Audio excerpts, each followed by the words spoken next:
सब का वध करना चाहता हूं। तुम इसे अपना कर्तव्य समझो या प्रारब्ध, तुम्हें इन सब का वध करना ही है। मैं क्या करूं मधुसूदन? अपने मन को कैसे मारूं? अपनी भावनाओं को अपने ही पैरों तले कैसे रौंद डालूं? बताओ मधुसूदन, मैं क्या करूं? हे पार्थ, धर्म के रास्ते से हटाने वाली भावनाओं का त्याग करो। भावनाओं के समुद्र में डोलने के बदले तैरना सीखो। तुम तो एक कीर्तिमान पुरुष हो। अपनी निर्बलता का यूं प्रदर्शन करके तुम अपनी कीर्ति को नष्ट मत करो। एक वीर पुरुष के लिए उसकी कीर्ति का नष्ट होना उसकी मृत्यु के समान है। इसलिए युद्ध करो पार्थ, युद्ध, और अपनी कीर्ति, अपने कर्तव्य और अपने धर्म की रक्षा करो। अकीर्तिम चापि भूतानि कथयिष्यन्ति ते व्यम संभावितस्य चा कीर्तिर मरणाद अतिरिच्यते। इस धर्म युद्ध में यदि तुम मारे भी गए तो तुम्हें वीर गति प्राप्त होगी। तुम मर कर भी अमर कहलाओगे। इसलिए युद्ध करो।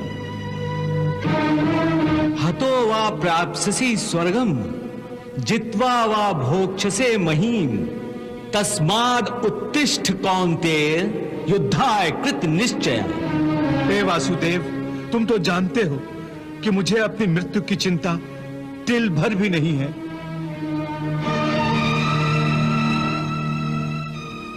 हे अर्जुन, मैं जानता हूं तुम इस धर्म युद्ध में अपने प्राणों की आहुति देने से जरा भी नहीं घबराते। तुम्हारे हृदय की यह दुर्बलता केवल अपने संबंधियों के आदर में है, जो इस धर्म के क्षेत्र में अर्थहीन हैं। तुम्हें अपने संबंधियों की मृत्यु की चिंता है, परंतु तुम्हारा यह विचार तुम्हारे अज्ञान का खुला प्रतीक है। तुम ठीक कह रहे हो केशव। इस समय मेरी बुद्धि अज्ञान के अंधकार में डूबी जा रही है। धर्म क्या है, अधर्म क्या है, मुझे इसका ज्ञान नहीं रहा। मैं कर्म के एक ऐसे दोराहे पर खड़ा हूं जहां से ये पता नहीं चल रहा कि धर्म का मार्ग कौन सा है और अधर्म का मार्ग कौन सा। मुझे अज्ञान के इस अंधकार से निकलने का रास्ता दिखाओ केशव, रास्ता दिखाओ। हे पार्थ, मैं तुम्हें इसी अज्ञान के अंधकार से निकालना चाहता हूं। इस अंधेरे में अंधों की भांति हाथ पैर मारने के बदले अपनी दूर दृष्टि को एक दिशा दो और देखो इस सृष्टि की ओर। इस सृष्टि में जो जन्म लेता है वो निश्चित रूप से मृत्यु के अधीन हो जाता है। इसका अर्थ यह है कि इस मृत्युलोक का हर प्राणी, चाहे वो मनुष्य हो, पशु हो, पक्षी हो या फिर पेड़ पौधा हो, हर सांस लेने वाला प्राणी अपने जन्म के साथ अपनी मृत्यु को भी लेकर आता है। हर प्राणी को एक न एक दिन निश्चित क्षण पर मरना अर्थात अपना शरीर त्यागना ही पड़ता है। इसलिए तुम उनके मरने की चिंता छोड़कर अपना कर्तव्य समझकर युद्ध करो। जातस्य ही ध्रुवो मृत्युर ध्रुवम जन्म मृतस्य च तस्माद् अपरिहार्य अर्थे न त्वं सोचितुम अर्हसि। ये ठीक है कृष्णा, क्योंकि प्रारब्ध में मरना लिखा है। यदि पितामह की मृत्यु का समय आ गया है तो वो अवश्य मर जाएंगे, परंतु मैं अपने हाथों से उन्हें क्यों मारूं?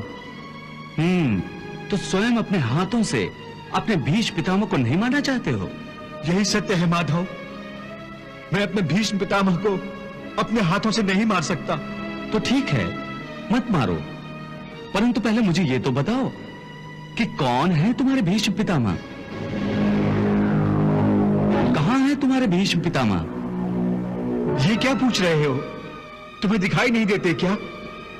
वो सामने ही तो है खड़े भीष्म पितामह। वो जो रथ के ऊपर खड़ा है? हाँ, वही तो। पर वो जो रथ के ऊपर खड़ा दिखाई दे रहा है पार्थ, वो तो केवल भीष्म पितामह का शरीर है। मैं पूछता हूं असली भीष्म पितामह कौन है, कहां है? हे कृष्णा, तुम्हारी बात मेरी समझ में नहीं आ रही है। वो जो दिख रहा है वो भीष्म पितामह नहीं है, केवल शरीर है। इसका अर्थ है कि भीष्म पितामह कोई और है